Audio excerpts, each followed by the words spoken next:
അസ്സലാമു വറഹ്മത്തുള്ളാഹി വബറകാതുഹു.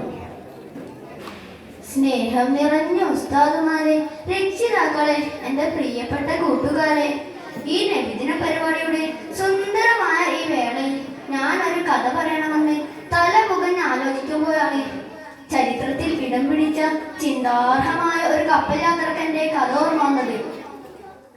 ടൈറ്റാനിക്കും ടൈറ്റൻ ദുരന്തവും വൈറലായ ഈ സമയത്ത് ചരിത്ര സംഭവം പ്രസക്തമാണ്. യാത്ര സംവിധാനങ്ങളൊന്നും ഒട്ടും വികസിക്കാത്ത കാലത്താണ് ആ മഹാപണ്ഡിതൻ ഒരു കപ്പൽ യാത്രക്കായി ഒരുങ്ങുന്നത്. കപ്പലിൽ കയറി യാത്ര തുടർന്നിരിക്കുമ്പോൾ ഒരു ചെറുപ്പക്കാരൻ ആ മഹാപണ്ഡിതന്റെ അരികിലെത്തി.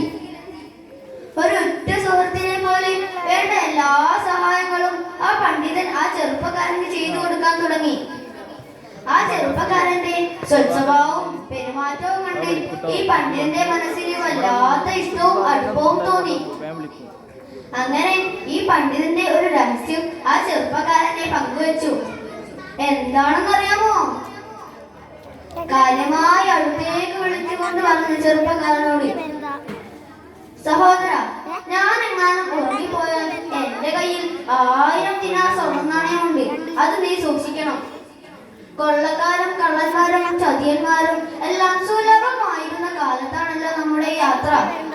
1000 ദിനാർ സ്വർണ്ണ നാണയം എന്ന് വെച്ചാൽ 500 പവനുണ്ടാകും. ഏകദേശം 2-2.25 കോടി രൂപയുടെ മുതലുണ്ടാകും. ഏതായാലും ആ ചെറുപ്പക്കാരൻ ശ്രദ്ധിച്ചോളാമെന്നേറ്റു. ഇനിയല്ലേ കൂട്ടുകാരെ കഥയിലെ ടിസ്റ്റ്. അങ്ങനെ ആ ചെറുപ്പക്കാരൻ ആ പണ്ഡിതന്റെ ചാരത്ത് മെല്ലെ കിടന്നു ഉറങ്ങിയതല്ല, ഉറക്കം നടിച്ചതാണ്. എന്നിട്ടോ പെട്ടെന്ന് ചാടി എണീച്ചു. എന്റെ സ്വർണത്തിന്റെ കീ നഷ്ടപ്പെട്ടേ, എന്റെ സ്വർണത്തിന്റെ സഞ്ചാരോ മോഷ്ടിച്ചേ എന്ന് ഉറക്കെ വിളിച്ചു കരഞ്ഞു. കൂട്ടുകാരെ, ഈ ചതിയനായ സഹോദരന്റെ ദുഷ്ടമായ മനസ്സ് പണത്തിന് പരുന്തും പറക്കില്ല എന്നത് എത്ര യാഥാർത്ഥ്യമാണ്. അങ്ങനെ ഇയാളുടെ പരാക്രമവും നിലവിളിയും കേട്ട് കപ്പൽ ജീവനക്കാരും യാത്രക്കാരും ഈ കപ്പലിൽ എത്തി. കാര്യം തിരക്കി. 1000 ദിനാർ സ്വർണ്ണ നാണയമാണ് നഷ്ടപ്പെട്ടതെന്ന് ഇയാൾ അവരെ ധരിപ്പിച്ചു. പാവം പണ്ഡിതൻ, അയാൾക്ക് ഒന്നും ചോദിക്കാനോ പറയാനോ കഴിയുന്നില്ല. അങ്ങനെ കപ്പൽ സഹയാത്രികരും കപ്പൽ ജീവനക്കാരും കപ്പലിലെ ഓരോരുത്തരെയും പരിശോധിക്കാൻ തുടങ്ങി. അപ്പോൾ നമ്മുടെ പണ്ഡിതൻ ഒരു കാര്യം തീരുമാനിച്ചു. എന്താണെന്നറിയാമോ? ഈ 500 പവൻ സ്വർണത്തിന്റെ കീ കടലിലേക്ക് എറിയാൻ. അങ്ങനെ 2.25 കോടി വിലപിടിപ്പുള്ള ആ സമ്പത്ത് കടലിലേക്ക് എറിഞ്ഞു. അപ്പോൾ പണ്ഡിതന് വലിയ സമാധാനമായി.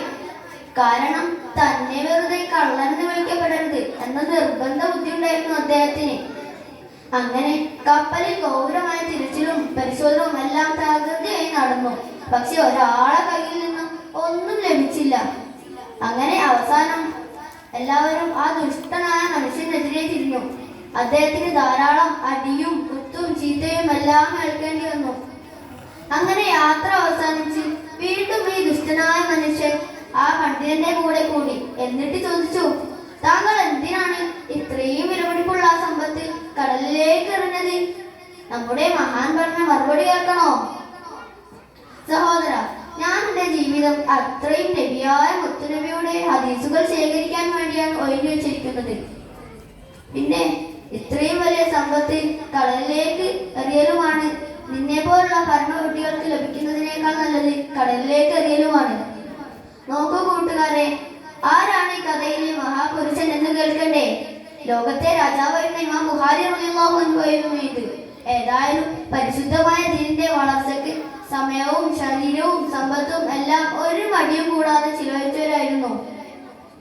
നമ്മുടെ പൂർവികരായ എല്ലാ മഹത്തുക്കളും 2.5 കോടി ചിലവഴിച്ച് അറ്റ്ലാന്റിക് സമുദ്രത്തിന്റെ ആഴങ്ങളിലേക്ക് സാഹസികമായ യാത്ര നടത്തുകയും ചർച്ച ചെയ്യുകയും ചെയ്ത കാലത്ത് നമ്മുടെ പൂർവികർ സഹിച്ച തെറ്റുകളെല്ലാം നമുക്ക് മറക്കാനാവില്ലല്ലോ.